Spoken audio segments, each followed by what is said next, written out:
আসসালামু আলাইকুম।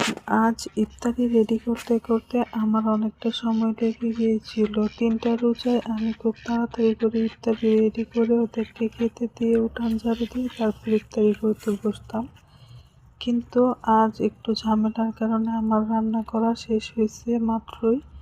তো আজান দিয়ে দিবে, তাই আমি বসে পড়েছি ইফতারি করতে। আমি শুধু শরবতটা খেয়েছি। এর মধ্যে আমাদের গেটটা চাপানো ছিল। আমার পুচু আর পিহু এসে অনেক ডাকাডাকি করছিল, তাই আমার মনে পড়লো যে আজ আমি ওদেরকে খেতে দিইনি। ওরা খুব সুন্দর বোঝে। যে আমি গেটটা খুলে দিয়েছি আমাকে দেখেছে, ওরা আর একটা আওয়াজও করেনি। সুন্দর ওদেরকে আমি যে জায়গায় খেতে দিয়ে এখানে এসে পড়েছে।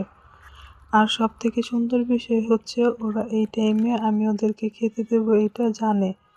আর আমি খাবার দিলে ওরা 5 মিনিটও লেট করে না, একটু দাঁড়াবে, খাবার শেষ করে দাঁড়িয়ে ওরা ওদের ঘরে চলে যাবে। আর খুব তাড়াতাড়ি করে চলে যায়, কারণ আমি গেট লাগিয়ে তারপর আমি ঘরে চলে যাই তাই। আর ওরা খুব সুন্দর বোঝে। আজ আমার খেতে দিতে একটু মনে ছিল না, ওরা একদম আমার দরজার সামনে যেয়ে অনেক জোরে জোরে ডাকাডাকি করছিল। আর সত্যি বলতে ওদের ডাকাডাকি দেখে মনে হচ্ছিল যে ওরা মানুষের মতোই আচরণ করে।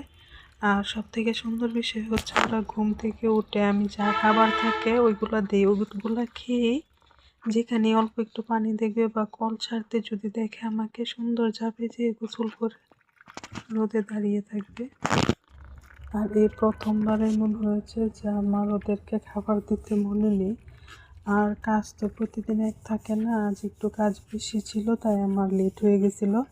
ওদের জন্য আমি আমার বাবার বাসায় যেও শান্তি পাই না, আমার খুব বেশি টেনশন হয় ওরা কী খাবে। আর আমার আব্বু আম্মু যেহেতু ভাড়া থাকে ওই বাসায় তো ওদেরকে নিয়ে যাওয়া যায় না।